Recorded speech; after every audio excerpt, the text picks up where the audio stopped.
Hey, welcome to Guitar Knobs, the guitars, gear, noise, and nonsense podcast, hosted today by these knobs. Tony Dudzik, Pick Guardian. Jared Brandon from Nashville, Tennessee. Hey everybody, it's me, Todd Novak. Welcome to the Guitar Knobs podcast. We are thrilled to death that you are listening to our show. Indeed. That's right. About guitar stuff. The Guitar Knobs podcast. Tony, why don't you set up our guest? Well, you know, Todd, we talk a lot about movers and shakers and builders and makers. Yes. We have Foundationalists. We have a very, very special mover, shaker, builder, maker today. Oh, yeah? All right. Yeah. Who's on the line, person? This is Lindy Fralin. Lindy Fralin. Mr. That's Mr. to us. Sir Lindy Fralin. Mr. Lindy Fralin, the famed pickup meister. And we're really excited to have him on the show. We're going to find out all kinds of things about finding your tone through pickups. I think that's going to be a big focus on what we talk about today. Yes. At first, you have to have a guitar. Now, just make sure you have one of those, and you're good to go for this episode. Lindy, welcome. Thank you. You are calling from Virginia, is that correct? Yes. Perfect. That's just a hop, skip, and a jump away from us.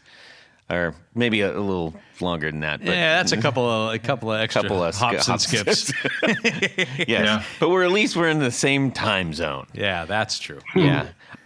So anyways, we're gonna find out all kinds of stuff about pickups. We're gonna learn, and this isn't a pickup 101. Don't get confused. We've had several of those. This is learning a little bit more, specifically from the guy who is supplying some of the best pickups out there to some of the best players, and all of the rest of us too. Yeah. Certainly. We have just a couple of quick announcements, and then we can get on with this. Road. That's right. We need to thank Rode Mics for supplying our audio equipment, our fabulous Rodecaster Pro and Procaster mics. Thank you so much to Rode and our pal Nick Stillman down there in Australia for hooking us up and keeping us alive on the air here. Absolutely. Thanks, Nick. They're still as good as new from the first day we got them. Pretty much. Well, let's get into what's going on in our music world this week. Tony, I'm just raring to go to talk to Lindy, but Yes. This is always one of my favorite parts. I know it is. So we're going to start off with Tanya here, and then we're going to check in with Lindy. Okay, Todd. Well, this week I got a surprise package from my friends at DH Gate, and let me just kind of backtrack. You don't tisk at me, Jared. I can hear you. I can feel your judgment all this distance. But I don't know. A couple of weeks ago, there's a local group called That's a weird name. Electric Express, Okay. and they do Chinese food or? no, no, but they do an Everly Brothers show. Oh, right. And it's Jesse Oh, that's from cool. Music Royale is one of the guys. I heard about that. Yeah. They do a fantastic. They play mostly locally, but they do a fantastic job, and their harmonies are spot on. They've got a good backing band, so it's a really cool thing. And Jesse, who is one of the guys, brought a couple of Epiphone Everly Brothers guitars over, and he wanted to do different pick guards on them. Now, for those who don't know, these Everly Brothers guitars are, kind of big-bodied, and they have giant, in some cases tortoise, in some cases different color, matching mirrored pick guards on either side. Yeah, like the tuxedos, I think I was The tuxedo, yes. calling them when we were doing mine. Yeah, exactly. So that got me to thinking. I said, well, I should check and see what's out there, because I love the Everly Brothers. Anybody that ever wants to know how to sing harmony, I say, listen to the first 2 or 3 Everly Brothers albums. I believe that's what X did. Yes. I saw them live. Yeah. They just, late 50s into the 60s. What's their big hit, Tony? Well, they had several, but, Wake Up Little Wake Susie. up, little Toddy. Kathy's Clown, Crying in the Rain. I mean, the list goes on and on. Yeah. They actually, and for Nazareth fans out there, they originally did Love Hurts. And Nazareth almost pretty much copied the whole style of the song, just electrified it a little bit more. Yeah. So, Didn't Ann and Nancy Wilson write that song? what's that? Love Hurts. Yeah, that was the Everly Brothers. Well, didn't Ann and Nancy write that song? No, They might have covered it. they might have covered it, but no, they. Learn something new every day. I'll be darned. Yeah. Thanks, Tony Baloney. Well, there you go. That's what I'm here to enlighten and educate. Yeah. That's very cool. Anyhow, I started digging around, and even the Epiphone ones that are out there, the Everly Brother ones they're going for like $700, $800, $900. Wow. Because they stopped making them. So I said, well, let me check Avenue B, which That looks like a pretty good avenue from here. well, it's actually so. This is a Chibson, and it's Tony. I know, but there he goes. He's sighing again. He feels the pennies coming out of his paycheck.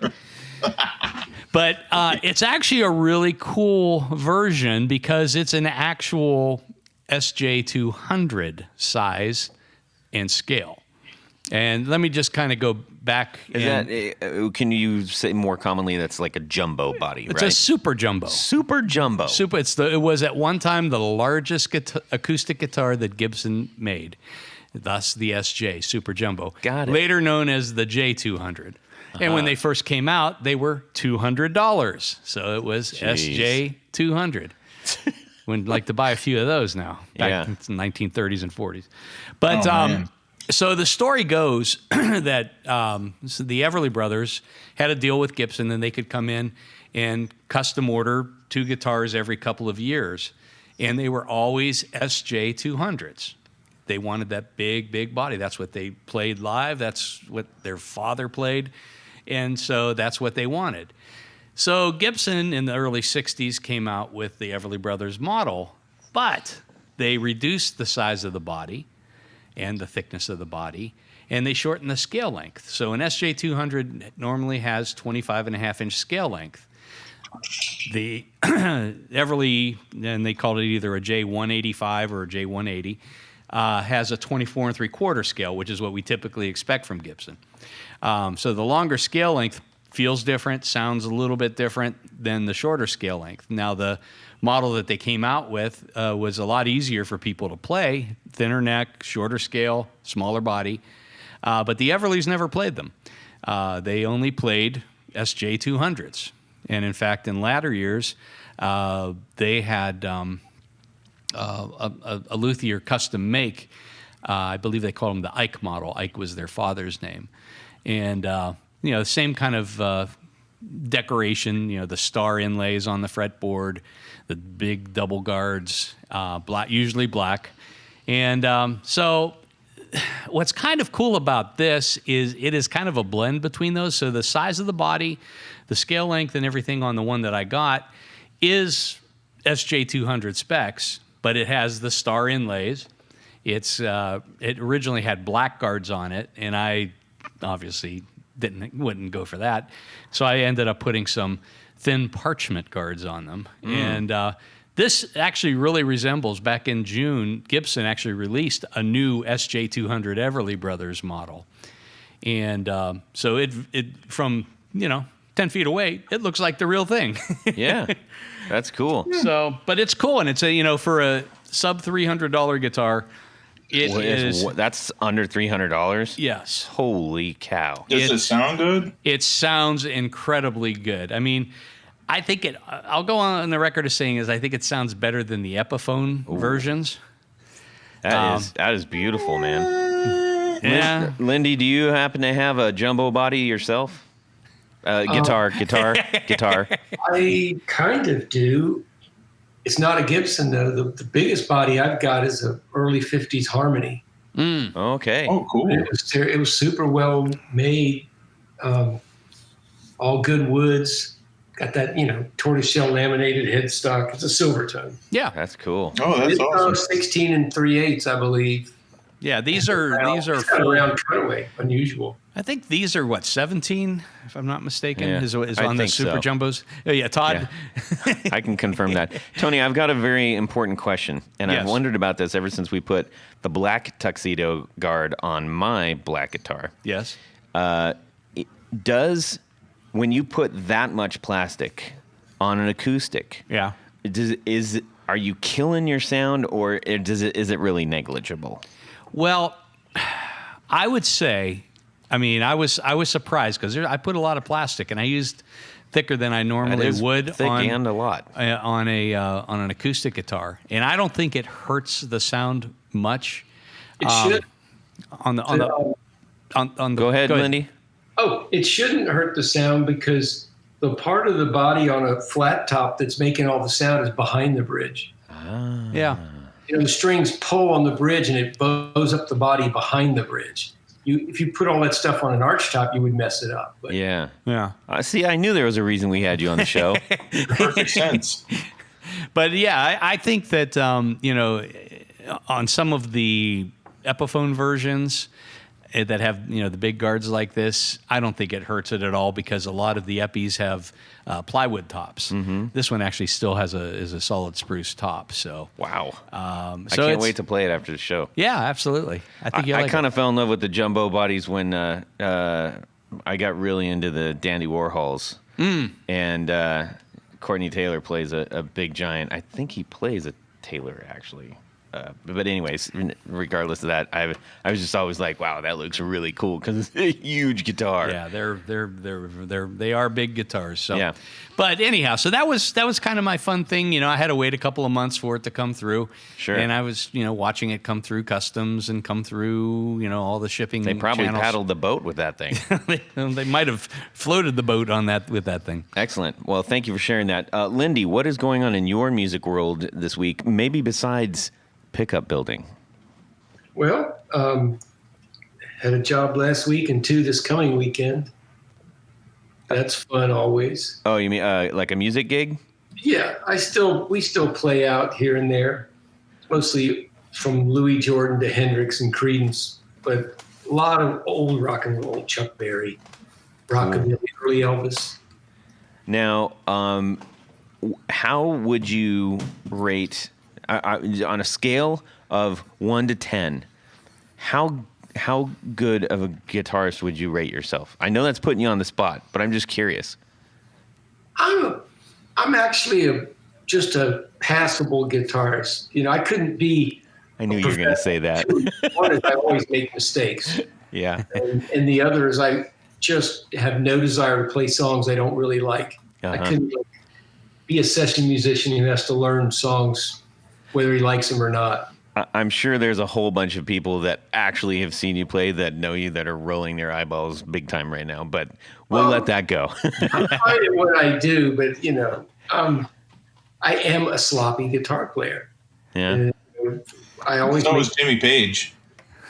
Oh yeah, if you're not going for it though, you're not really saying anything. So it suits my band fine. No one notices if someone makes a mistake in our band. So when you're gigging, what's your main guitar and main amp? I would always have to have a Stratotelli, and I like arch tops with P90, so I have a couple of ES225s that I love to take. I've also recently, since we were making our version of the D-Armand, I had a local custom builder, Tommy Rodriguez, make me kind of a duo-jet sized guitar. Ooh. So, single cutaway, 2 pickups and a Bigsby. And that I'm playing it a lot. I'm really liking it. That's cool. Yeah, Very it's nice. He lets me kind of design the guitars, including he'll put it all together without paint. I shape the neck. He takes it all back apart to paint it because I'm picky about necks. I like them as big as I can get them, but I have small hands, so there has to be a hint of a V. I was just gonna say, I bet you prefer a V. Yeah, I wrap my thumb around, and if you think about it, if you play that way, then the only places I'm removing wood from a baseball bat neck is where The bone at the base of my finger and the bone at the base of my thumb contact the neck.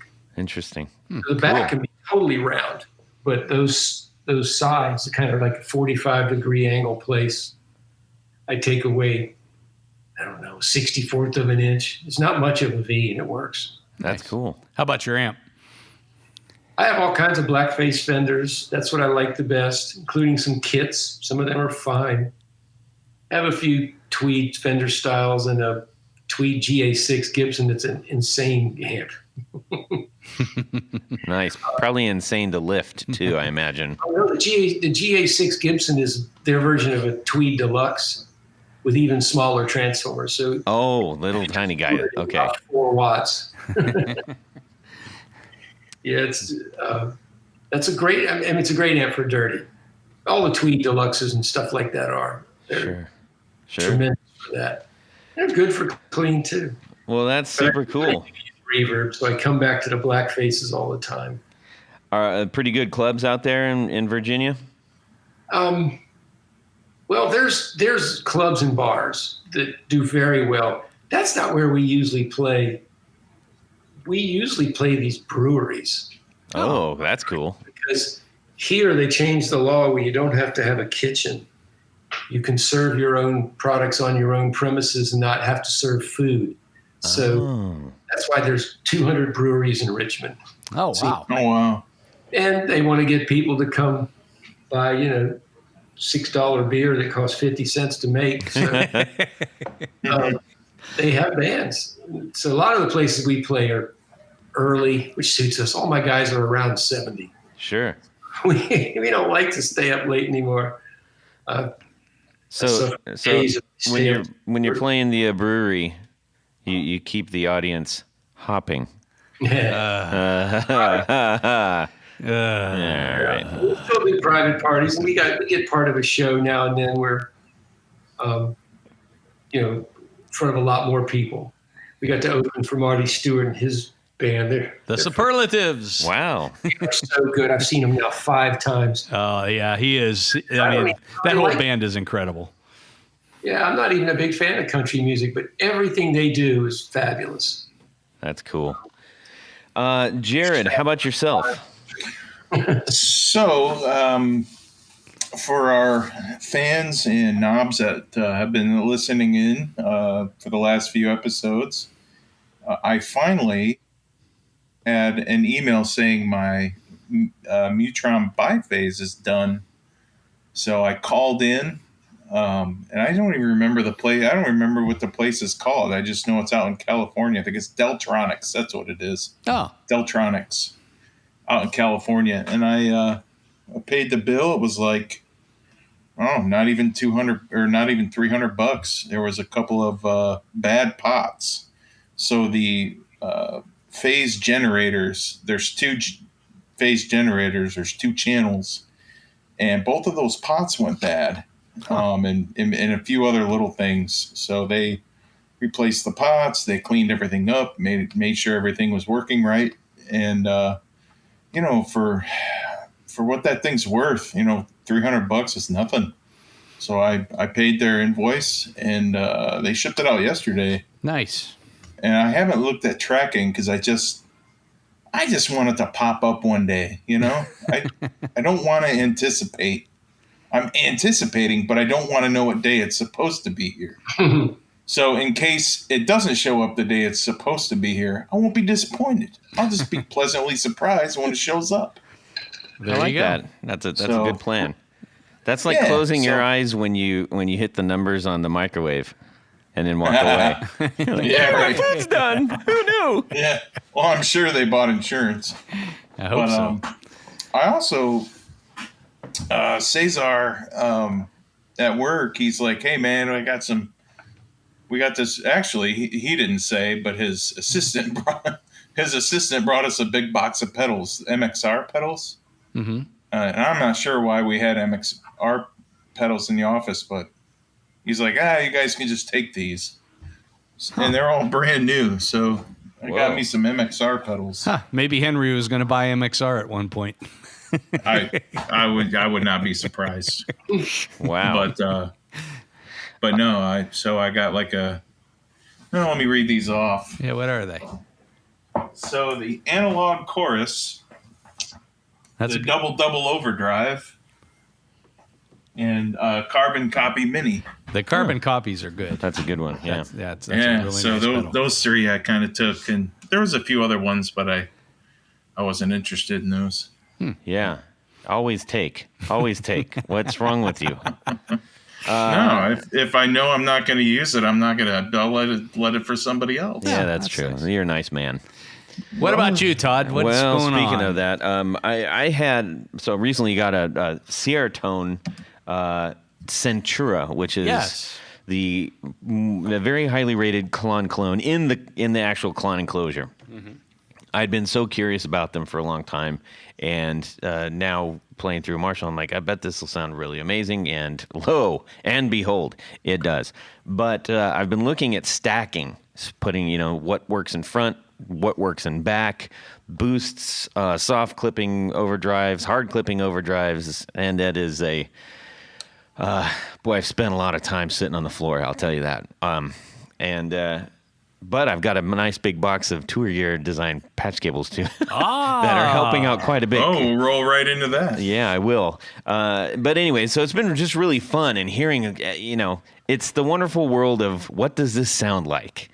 And that's one of the things I love about guitar gear is all of the different variables, just an infinite amount of sounds and tones and responses and attack and overtones and all the glorious guitar-y stuff.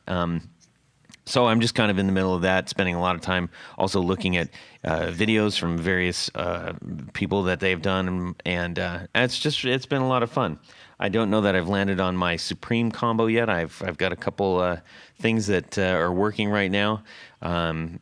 And right now, I actually behind the Centura. I've got the Small Sound, Big Sound Levi Lovin', which is the mini drive that they do, but that's the one he did in on our behalf, the black with the gold zipper. Anyway, so that one's been pretty cool, but I want to try something in front that's more like a softer drive or a dirtier boost. So just kind of playing around with that. Tons of fun. Nice. Yes. Todd, I thought I heard you say earlier that you had a whole box load of Tour Gear design cables. Well, I mean, it's a pedal box load. I don't have back stock. I've got enough to switch around. So I'm gonna have to order my own then. I need some more actually. Oh, so I'm gonna have to order those. Maybe we'll combine an order. That's a good idea, and we'll save on shipping. We can. I like that. Let's do that. You know what else works? What? If you, at your checkout, as you order all of these cables, yes, you go to the coupon code and enter in the guitar knobs, all one word, we're going to save an additional 10%. You save 5% and I save 5%. That sounds like a good deal. Yeah. So you can head on over to tourgeardesigns.com, get yourself a fresh batch of patch cables so you can have fun on the floor of your basement or your apartment or wherever, playing around with all the lovely pedals that you have in your life. Shapes. All the different shapes and everything. All the different colors, the too. Lengths. As long as it's in black. As long as they're black, wore yes. that joke out. That's a 3-episode joke. The Henry Ford thing? Yes. Yeah. So anyways, thank you to Tour Gear Designs for sponsoring our 4 on the Floor. Jared? Let me get a little bit of this. 1, 2, 3. 4 on the floor. All right, Lindy Fralin, you are going to share your 4 on the floor with us. Well, I always have a tuner of some type. I do have 3 different pedal boards, and they're all different. I don't even remember what they all are. Do you prefer a specific brand of tuner?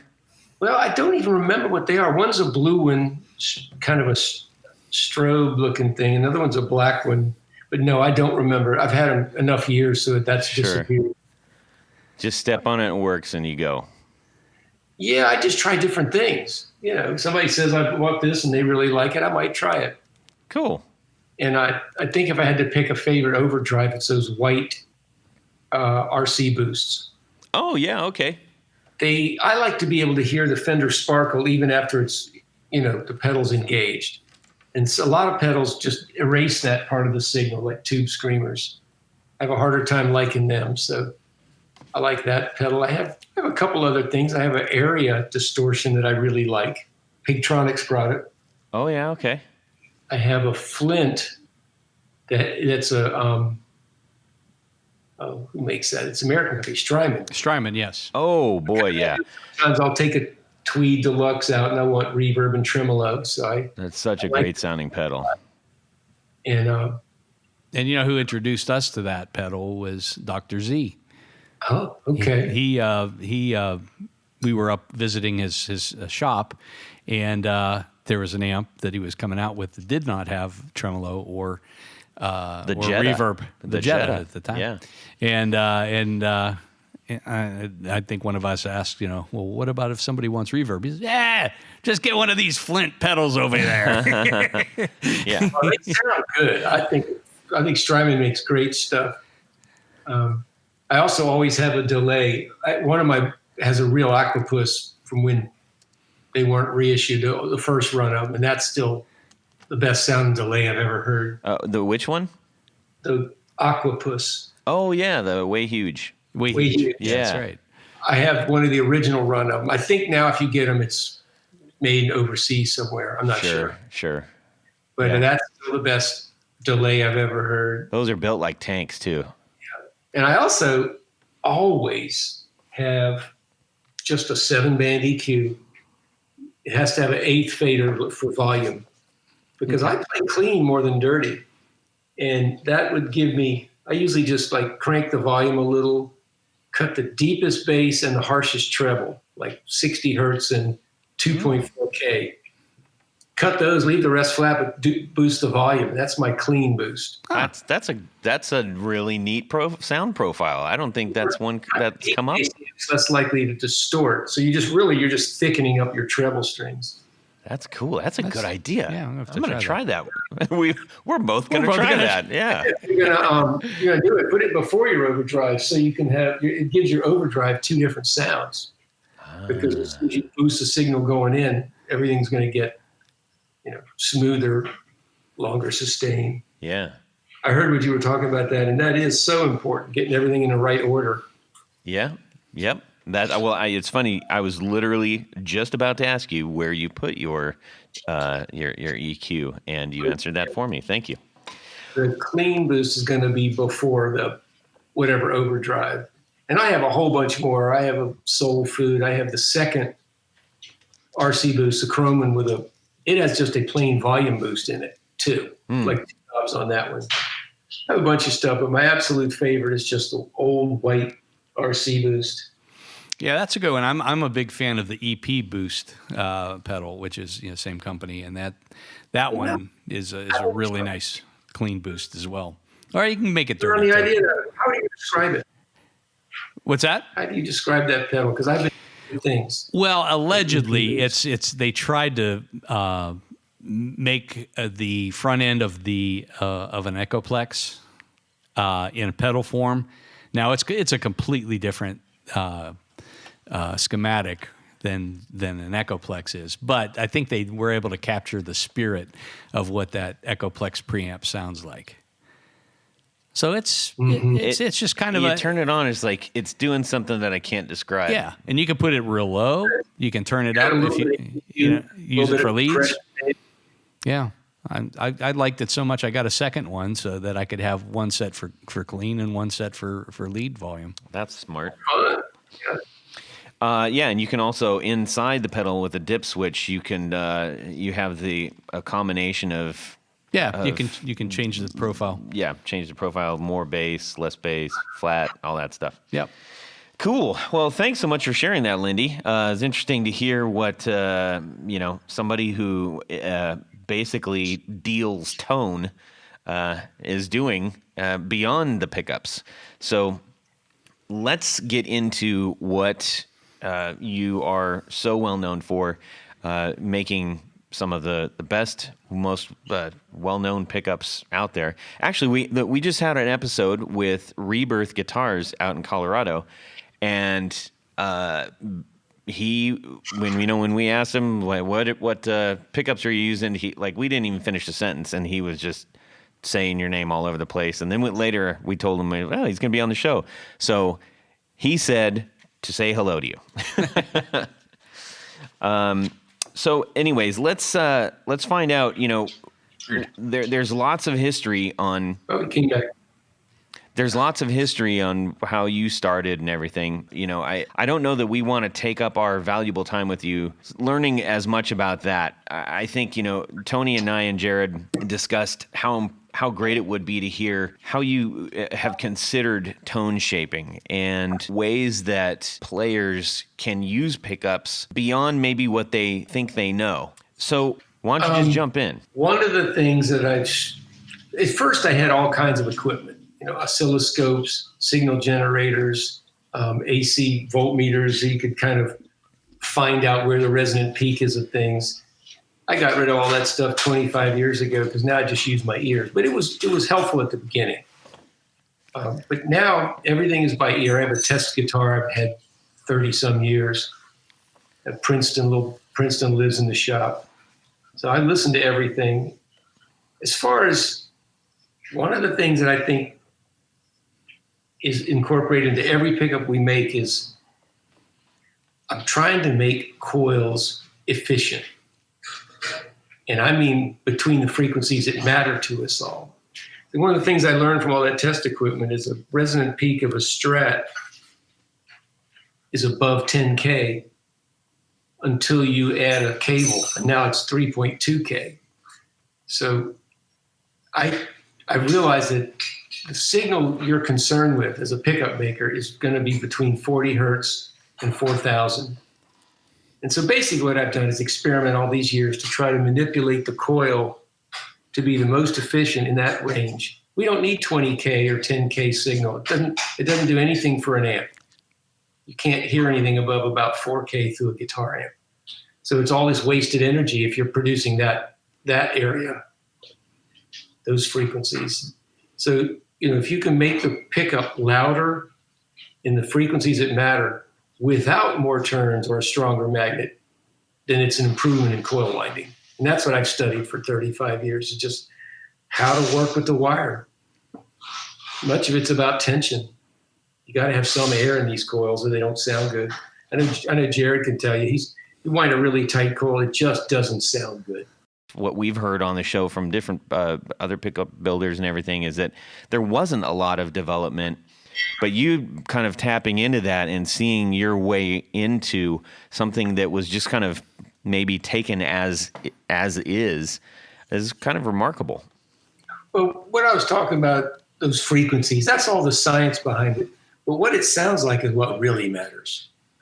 So, there's another oversimplification, but this is true too. We always try to give everybody a balance between bass, mids, and highs, because they're going to have their own amp. They're going to play dirty or clean, and they're going to like Marshalls over Fenders or vice versa. Sure. But if you give them a balance, bass to mids to highs, they're bound to like it.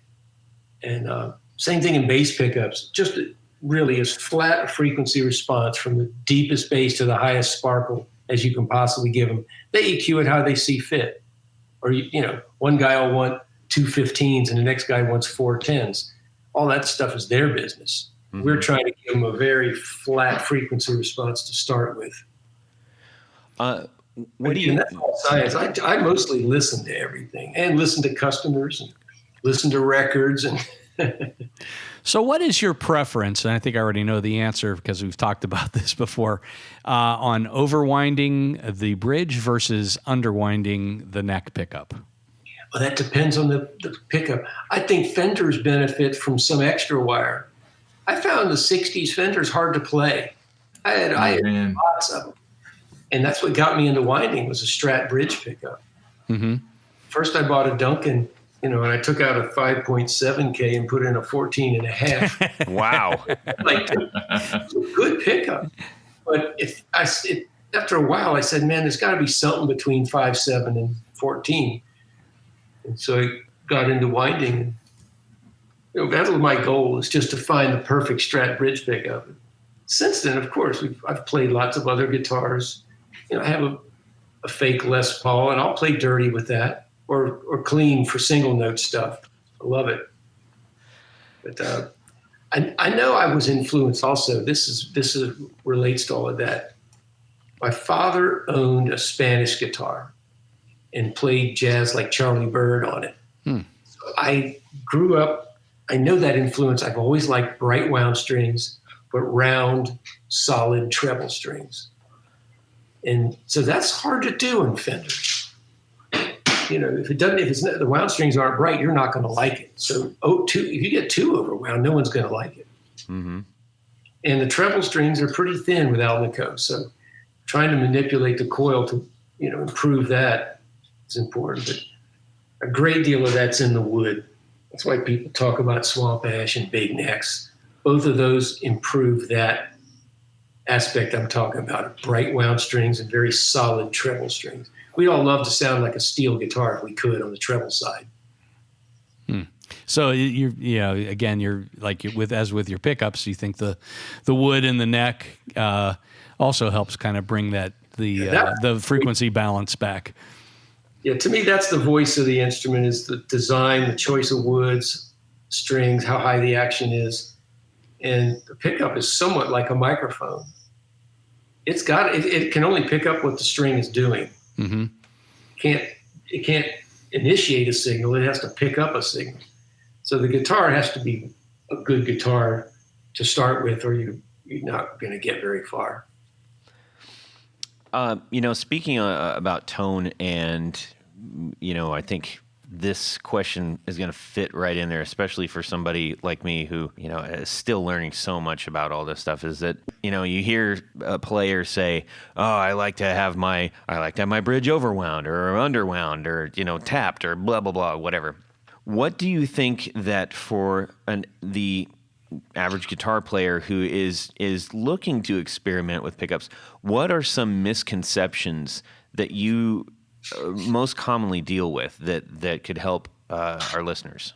All right. Well, the first thing I do when someone asks about our products is try to figure out what they want. I'll always ask, what do you not like about your Telly set or your Humbucker set? Because you can't just go to a website and read a verbal description of tone and really have any idea what it really sounds like in your guitar and your amp. You can put videos up, but they got a different amp. They have a different ear, a different piece of wood for their guitar. So I have to always quiz people what they want, what they're looking for. And then you come back to the basics of coil winding, which is more wire, is more mids, thicker, quicker to get dirty, and eventually darker. Yeah. The wire is more open and airy and sparkly. So if a guy has Texas Specials and wishes they weren't so powerful, we have models that are appropriate. But if a guy's looking for a humbucker and it's not so muddy, you can have a lower output humbucker too. A lot of it's just listening to people. If you could make one pickup that made everybody happy, our life would be so much easier, but it isn't. Yeah. Quick question while we're talking about listening, and then I want to find out a few more misconceptions and common mistakes. So I play a lot of gain, not metal gain, but like pretty overdriven, not full-on distortion, a totally overdriven sound. And I'm curious to know, like, if you're trying to lock in your tone, to me it seems like, well, I'm playing most like that. Am I masking a greater problem if I'm not trying to dial a sound in clean? I don't know that. I do know that there is a feel thing. One of the mistakes people probably do make, go back to your other question, was just I want it hotter. And then they end up eventually not liking it because the hotter the pickup, the quicker it's going to distort the amp. You have less touch sensitivity. You have less dynamics and expressiveness. So a lot of experienced players go for lower output pickups and turn the amp up a little more. And they're getting the same distortion, but they have more control of the guitar. The other side of that coin is your mistakes come through, a hotter pickup is more forgiving because you can hit the string hard or soft and it seems like it comes out of the amp the same. Now, For those who don't necessarily know what hotter pickup means, that's a term that we're throwing around right now. Could you explain that just really quick? A hotter pickup, the way I'm using the term, is more wire, maybe stronger magnets too. It's just more power, so it's quicker to distort the amp. Gotcha. But again, it's less expressive and dynamic with your touch. So there's a trade-off for that hotter pickup. And if you're doing hammer-ons, it's great. But if you want to be a blues player and really be able to dig in on a part of the song and play super quiet on another part, you're going to be better off with lower output pickups. Yeah. Another thing I always ask people is your amp up on 10 and your guitar turned down most of the night, like Roy Buchanan did, or I think Jeff Beck works that way, Hendrix sometimes. And that's a totally different thing than if you're more like me, where my amp's on 3 and my guitar is on 10 most of the time. I want to boost, I use a pedal. So that's a whole matter of taste. Yeah. But it is important in helping to try to figure out what pickup someone might want. Sure. That makes sense. So any other major things that when people are like, most common things that they end up thinking they want, but maybe don't, or don't know what questions to ask? Well, just wanting too much power. Yeah. I've done it 100 times. A pickup will sound great in my room when I'm by myself, and I get into a gig situation and it's too muddy. It's too much power. So that's just the most common thing. You seem to be a person, and certainly you've built your brand on innovating in maybe, I don't want to say small ways, but it's not like you're creating new wheels. You're just figuring out how to make better wheels, so to speak. A lot of the innovating I've done is trying to get hum canceling out of a pickup, like for instance, a P90. Yeah. To make a hum canceling P90 was years of work and experiments and different, just try things and see how they work. And my personal favorite pickup, by the way. Oh, they're great. Those are expressive, powerful. They ease up when you lighten your touch. They're just wonderful pickups. Yeah, they feel and sound like a P90 without the extraneous hum. And I mean, Lindy and I were talking a couple of days ago, and every single, whether it's a Junior or anything that has just a single pickup, that is the P90 is always one of his hum canceling P90s, in my guitars at least. That pickup took a lot of development, but it's no coincidence that when I was done, the magnet structure is basically the same. Where the tone of that pickup comes from, we're just using 2 sideways coils instead of 1 big coil. Mm-hmm. So if you took my coils away, our magnet structures would look very close, very similar to a vintage P90. Yeah. And it's so much, it's leaps and bounds ahead of, a lot of companies have done stacked P90s, which to me have never sounded like a P90. No, I don't like stacked pickups. It comes back to that feel thing. They can sound pretty good, but they don't feel right. They don't respond to your touch the same way as a single coil. So they've always seemed too dark, just too dark. And I know of a couple of different companies that did 2 different versions, and I think Seymour did an okay version, but I didn't, yeah, a lot of them sound pretty good, but they just don't feel right to me. Yeah. You have to start out with an extra bright, extra powerful top coil, because it's going to have to go through the bottom coil to get to the amp. So you're losing something, trying to start out brighter and louder so it can lose high-end and volume. It never ends up in the right place. Mm-hmm. A lot of our designs use a right and left design, like the 57 and later P basses. That doesn't seem to hurt tone to divide, right and left side to pickups. But the P90 can't be done in a soap bar cover that way, or dog ear. So I had to come up with a way that worked. It took a couple of years of just trying prototypes and seeing what worked. You okay, Tony? Yeah, okay, sorry.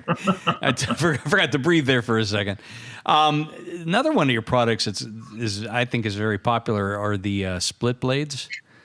Split coil blades? That's the right and left design. Mm-hmm. It also took over 5 years to make that pickup work. Wow.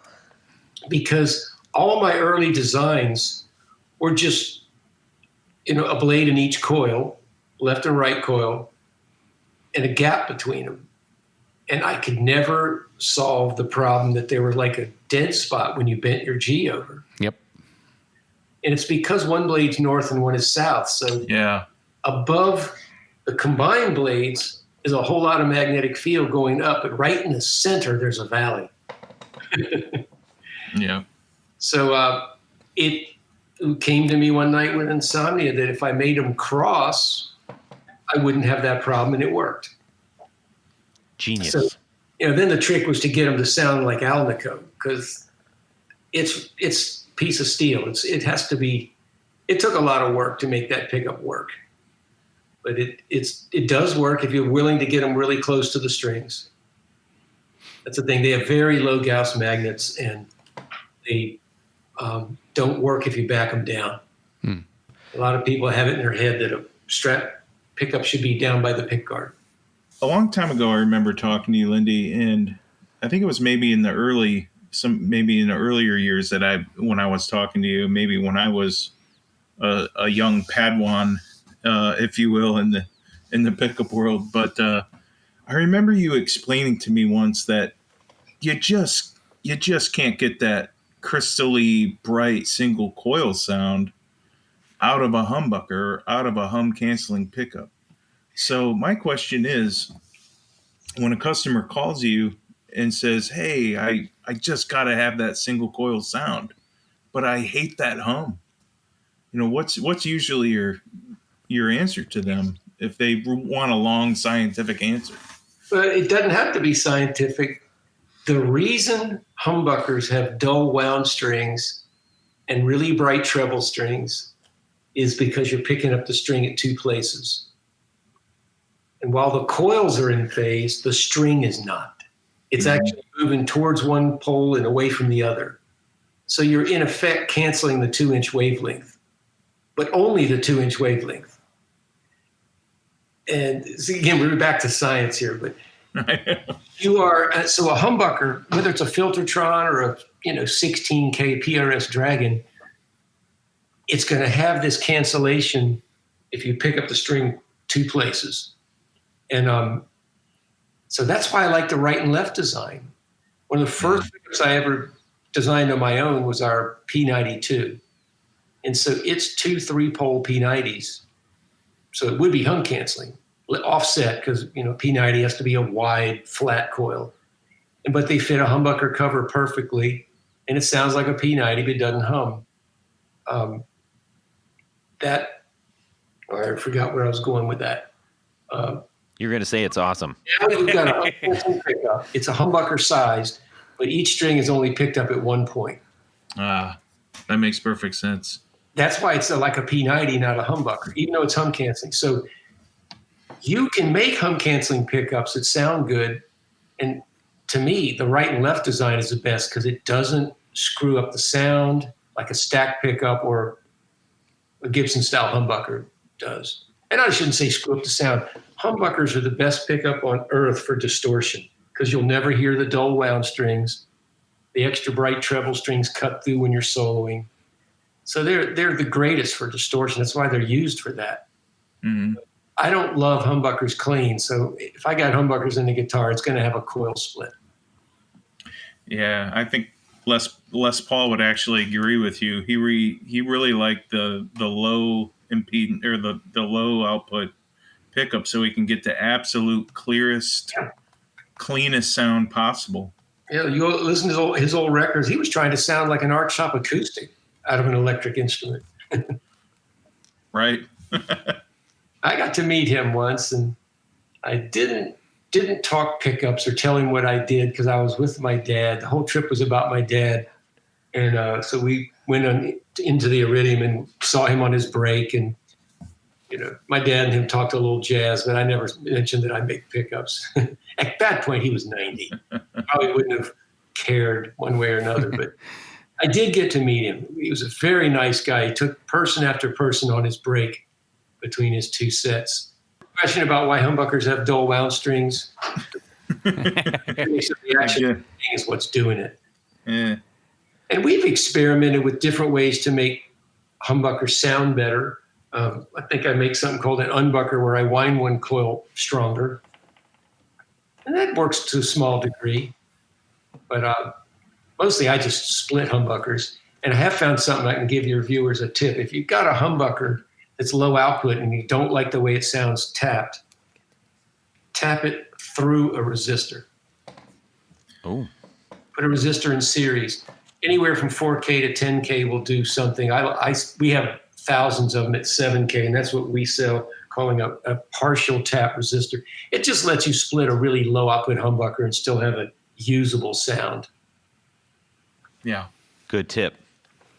Are there any pickups and trends that excite you and make you want to try something a little bit different in the pickup world these days? Mm-hmm. I don't know. I thought of something 40 years ago, that maybe 30, that no one's ever done, and I'm not going to do it at this age in my life. But why can't we read the strings with lasers? Ever since I saw those things at the checkout store in a grocery store, you got a signal reflected back into that machine, and it reads the barcodes, and have something under it picking up the deflection of the light. Didn't Korg come up with that?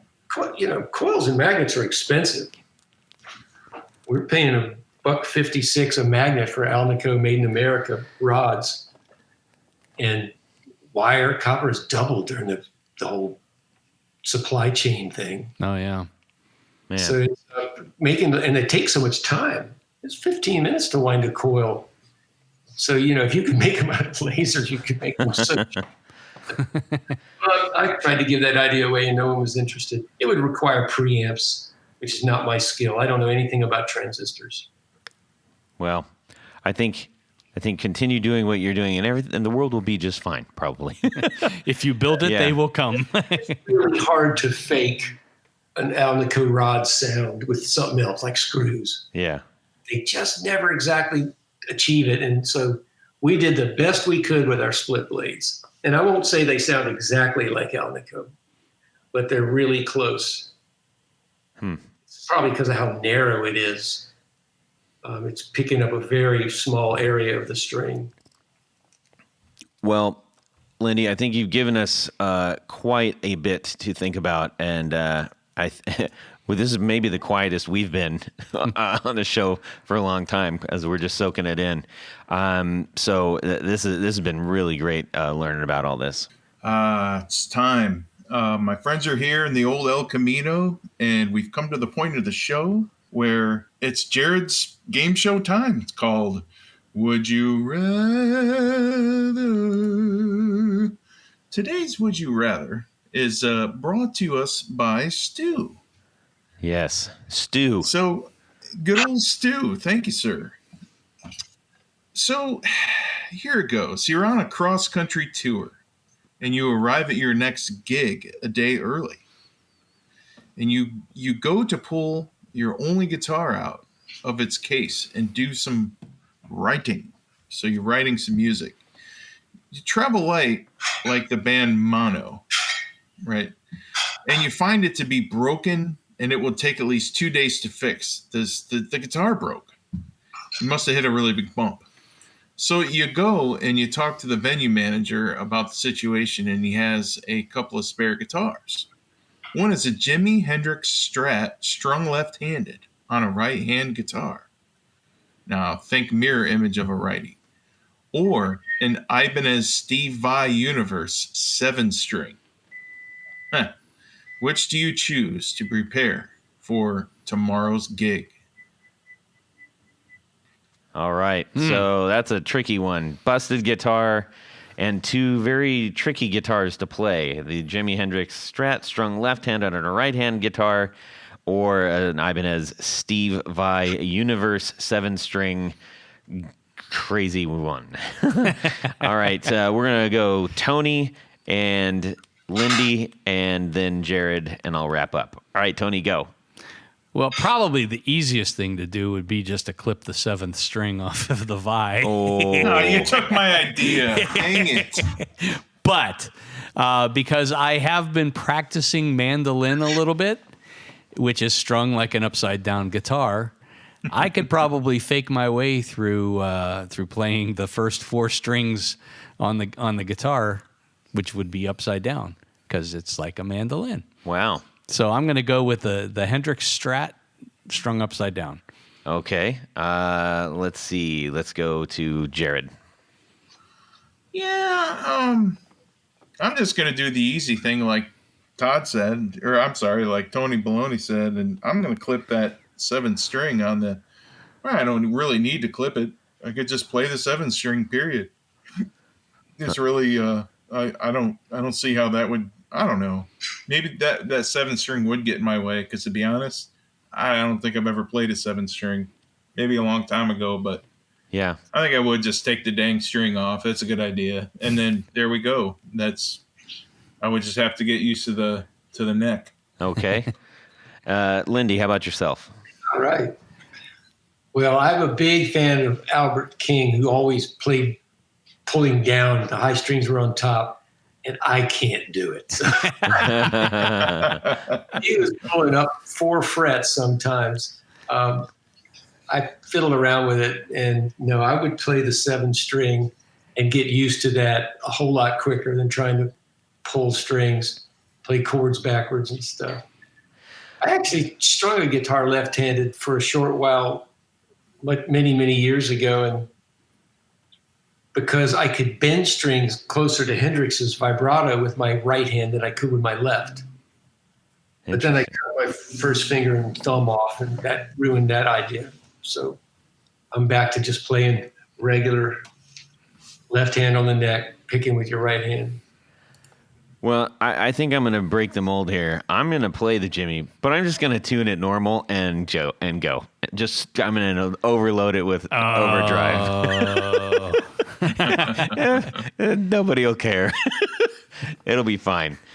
I'm going to do that because the 7 string and the wheedly guitar, it's like, no, can't do it. But anyways, and I imagine those frets are just super high and it's probably all scalloped and everything, and no thanks.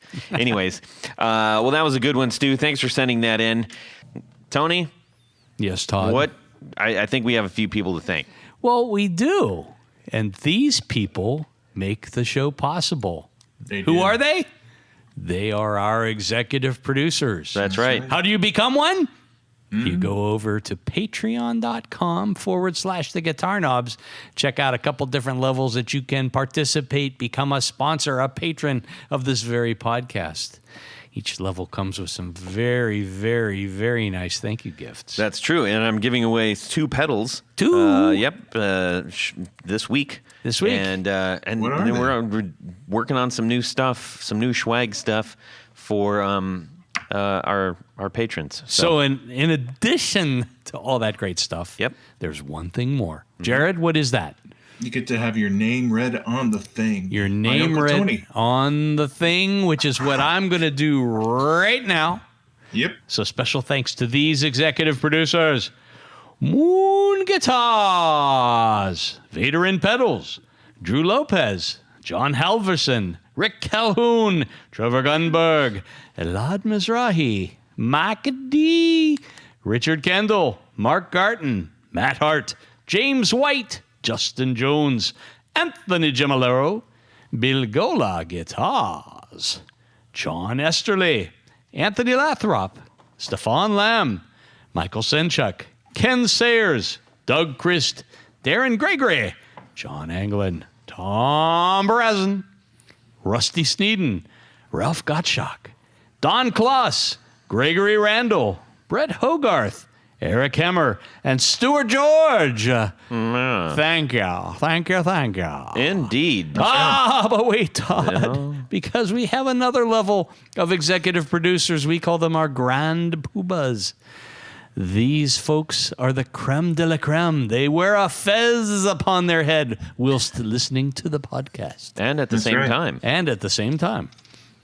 So special thanks to these grand poobahs: Tommy Manasco, Ricardo Igareda, David Kaminga, Brandon Wild Pickups, That's right. Hex Matos, Michio Murakishi, Bob Crouch, Jack Cadian, Sam Jett, Tyler Rhines, LSJ Music Company, John Williams, James Pennington, Adam Johnson, Steve Keys, Cody Foster, Science of Sound, Brian Robison, Jonathan Jerusik, Corey Nigro, Michael Van Zant, Tim Nowak, Jonathan Daly, Martin Cliff, Sean S.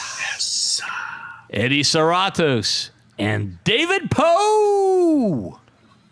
Thank you. Thank you. Indeed. That's right. Truly, the people that keep the show going. We cannot thank you all enough. Ladies and gentlemen, this has been an absolute delight. And very, very pleased with our time with Lindy Fralin. And we're really grateful for the time he's spent not only with us, but with you all. So thank you so much, Lindy. Thank you. And where can people, if they haven't figured out, where to go yet, where can people go buy your awesome pickups? Well, we deal direct now. We built a website that does e-commerce. We also, on our website, list our dealers. So a lot of the big cities have dealers of our stuff. So yeah, you can go direct or get on our website, look up all the dealers, find somebody close to you. FralinPickups.com. Boom. All right, go get yourself some fantastic pickups, reshape your tone, and do it with this awesome information you've been armed with. So let's see. Tony, let's Yes? wrap up with you. Where can people get the pick guards and stuff? Go over to pickguardian.com. Check out some of the cool things that I'm doing, things you can buy online. But by and large, what I do is custom work. So shoot me an email. Let me know what you need. I'll take good care of you. Oh, yeah. If you want to get a hold of me, go to Instagram and look for jared.allen.brandon. And we'll discuss whatever, pickups, guitars, Gibson stuff that has already come out. And, yeah, Good. get a hold of me. Good. All right, you can shoot me an email, todd@theguitarknobs.com. You can also DM me on Instagram @guitarknobs. We would love to hear from you. We would love for you to send in your would you rathers, and we're so grateful to those who keep doing it. And thank you so much for listening to our show. It aside from just putting stuff out, we love doing this. We really truly do, and we love interacting with all of you and hearing from you. So, Lindy, thank you. We'll talk to you later. And hey, everybody, have a fantastic guitar week and subscribe. Yep. All right, thank you guys. I enjoyed this. You guys are all fun and interesting. Oh, good. How's that? A little better? A little better? Back it up. Test. Why am I all the way down here? Turned all the way down. You can also just back off. For like. How about this right here? A little bit more. Test. How about Test. Let me press something. How's that? Doesn't matter what I do. Why is this thing? Let me press something. Yeah. Press something. Let me press anything. Let me something. press something. Meow. German policeman with a mechanical hand. He's like the best character in the whole movie. Hey, I'm hotter than time.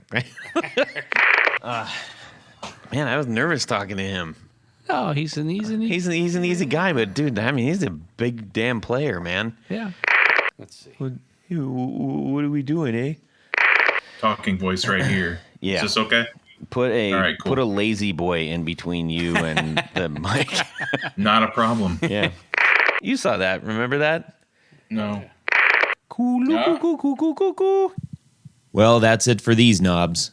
Please visit our Patreon page at patreon.com/theguitarknobs. Visit our website at theguitarknobs.com for all of our past episodes, 4 on the Floor blog, and other good stuff. You can connect with us on social too at our Facebook page and share your gear and stories on our Facebook group. Also, be sure to check out our Instagram at Guitar Knobs. Catch you next time.